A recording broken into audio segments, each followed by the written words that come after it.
Hey there, friends and enemies. JoPa here again, and today, Destiny 2 and Bungie just dropped the Inside Arc 3.0 news, and I am very excited to check this out. I've heard some great things. I am so stoked for Arc 3.0. Solar and Void 3.0 have been fantastic so far, in my opinion, as far as build crafting and all the updates that they bring, new abilities, new ways to make your subclass really feel like your own and customize your character. So I'd like that a lot. And I wanted to jump into this because they did announce all of the new stuff that's coming. And the only thing we'll really be waiting on is the specific aspects and fragments. But I can't wait. I'm very excited. Plus, the mods for next season will be interesting as well. So, like the inevitable lightning that follows storm clouds, Arc 3.0's time has finally arrived. Thank you. So this is the last of the majors 3.0 subclasses we're going into. So they spent a great deal of time zeroing in on the essence of what a subclass revamp is all about, making sure that every aspect of gameplay and every ability and feature fits in the player fantasy. Arc is really just go fast and hit stuff. I'm a Titan. That sounds awesome to me. So one of the prime inspirations for Arc 3.0 was Crank 2 High Voltage. What? With Jason Statham? That's crazy. Alright, so lighting up the new abilities. The buffs and debuffs that are key to Arc 3.0. First up is new buff Amplified, which is key. Amplified Guardian is faster, both in terms of movement speed and in terms of the weapon handling. That's going to be kind of crazy. And more agile, able to perform long slides that can function as a devastating setup for some of the attacks that follow. Unlike other damage type buffs, players don't need to equip any specific aspects or fragments to become amplified. By default, all arc classes become amplified after rapidly defeating targets with any arc damage. Risk Runner says hello. Thunderlord also says hello. And equipped aspects and fragments offer additional ways to become or benefit from being amplified. After sprinting for a few seconds, Amplified Guardian will gain another boost in speed. Basically, as fast as we can make our sprint animation go, gaining a sizable PvE damage resistance buff and enabling an even longer slide ability. Imagine full-on Metroid speed booster mode, only Samus is now wielding Gjallarhorn. Okay, that sounds lit. Even if a player is no longer amplified, as long as they keep sprinting, the speed booster buff will stay active. That sounds awesome. I'm all for going faster in this game, so it's really going to differentiate Arc from the other two subclasses. On the debuff side, Arc 3.0 is bringing Blind and Jolt. Blinded opponents in PvE won't be able to see naturally and will also be disoriented and unable to fire their weapon. In PvP, blinded opponents will have their screen whited out and their HUD removed for a short period of time alongside a reading and audio effect simulating the ringing in the ears after a flashbang explodes. That could get annoying, but it'll be interesting to see how that works. I'm glad you won't be unable to fire a weapon when you're blinded. Jolted opponents who are damaged will periodically send slivers of chain lightning out to nearby enemies, damaging them in the process. So it's going to be really, really good for ad clear for sure, but not as great for bosses. Arc 3.0 also democratizes ionic traces, which were previously available only to middle tree warlocks. Now available all. Traces are objects that, when collected, will add energy for all your abilities. Now that you're familiar with the basics, let's jump in. Hunter dashing forward, cackling with power of arc lightning, is a sight that is sure to strike fear in the heart of an enemy. Hunter's Arc Staff Super is returning. The Arc Staff Hunters will be able to block and deflect projectiles with the press of a button, as well as perform an armor dodge where, upon dodging, the hunter is more resistant to incoming damage. Interesting. But one super just doesn't seem enough to the team, so we have the brand new Arcting Super, the Gathering Storm. Okay, brand new super for hunters. That's kind of sick. Leaps in the air, hurling the staff into the ground like a spear. Upon impact, the staff emits a damaging burst that jolts nearby enemies. Soon after, a giant bolt of lightning strikes the staff and overcharges it, creating a large damage zone around it for several seconds. While overcharged, the staff sends out arcs of lightning to damage enemies. Oh, that looks like it's going to be phenomenal.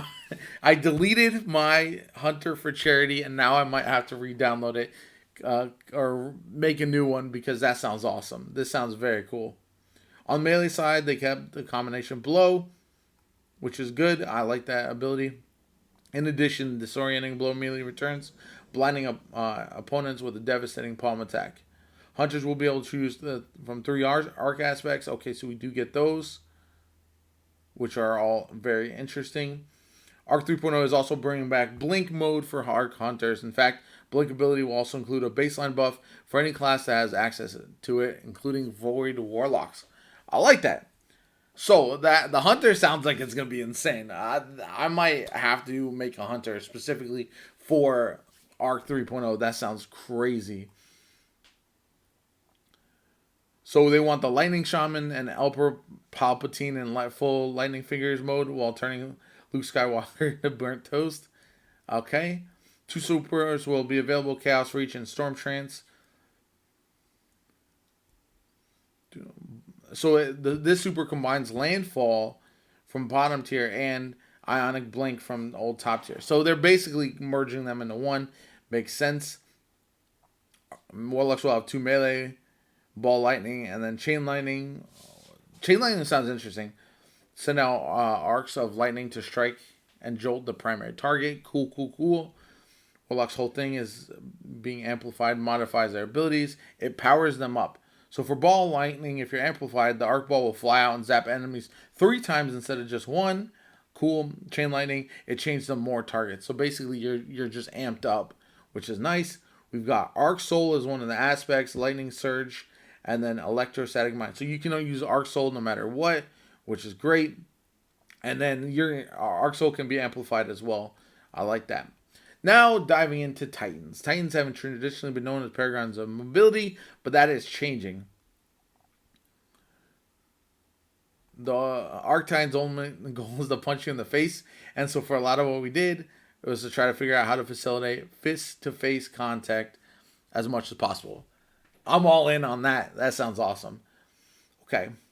Supers are Fist of Havoc and Thunder Crash, while the latter is practically unchanged from before. Fist of Havoc now has an adjusted slam radius that's halfway between top and bottom, and the ground slam leaves a damaging field in its wake, while slamming from the air causes AoE damage from previous top tree. Case Thunder Crash, uncoupling a subclass's abilities from the old subclass diamond will result in some substantial buffs depending on how players use it. It's one of the intrinsic advantages. One of the biggest changes coming to Arc Titan is the new Thruster class ability. By double tapping a button, the Titan bursts into a throttle direction at speed, performing a quick first-person evade. Oh, so it's like a dodge almost? Okay. Comparable in distance to a Hunter dodge. Arc is the damage type that is all about mobility, so we got to add a mobility boost for Titans. So basically it replaces your class ability. Melee, they retain Seismic Strike Shoulder Charge, which blinds enemies. And then Ballistic Slam also returns where players can slam the ground. Those returning melees will be joined by a brand new charge attack known as Thunderclap. Here the Titan players hold melee button and charges up an arc energy that can be unleashed either in a quick powerful jab or held and build up to be unleashed in one furious one-man punch style blast that will devastate an opponent. Okay. That sounds sick. I'm all in on that. Damage is significant, 90% charge up. Thunderclap will one-shot Guardians in PvP, but that reward will be balanced by the time it takes to build up the charge. Okay, give me Thunderclap all day, baby. I wonder how it'll pair with like some of your melee boosting Titan exotics. So we've got 3 aspects. We got Touch of Thunder, which improves arc grenades. I feel like a grenade build with this Arc Titan will be sick.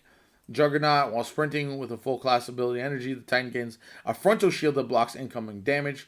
When amplified, the shield is stronger. Once the shield is depleted, player's class energy is depleted. And then Knockout melee kills trigger health regeneration and make the Titan amplified. Okay, I'm all in on a Titan melee build for this. So some of the new fragments are Spark of Beacons, Spark of Resistance, Spark of Momentum. Sliding over enemy ammo will reload and grant a small amount of melee energy. And then Spark of Shock, the player's arc grenades jolt enemies. I like that for a grenade build when surrounded by. So resistance, when surrounded, you increase your damage resistance. Trying to make your basically arc tank Titan for punching or arc character for up close battles, and then Sparkle Beacons. Okay. That is Arc 3.0, and holy crap, that sounds awesome. I am so in on this. I cannot freaking wait. Oh, give it to me now, and next week sounds too far away. Anyway, if you enjoyed the video, hit the like button. Make sure to subscribe to the channel. I'm going to have loads of Destiny 2 content, including Arc 3.0 builds for my Titan and Warlock, and maybe now my Hunter as well. But leave a comment down below what you're most excited about with Arc 3.0, and I'll catch you all later.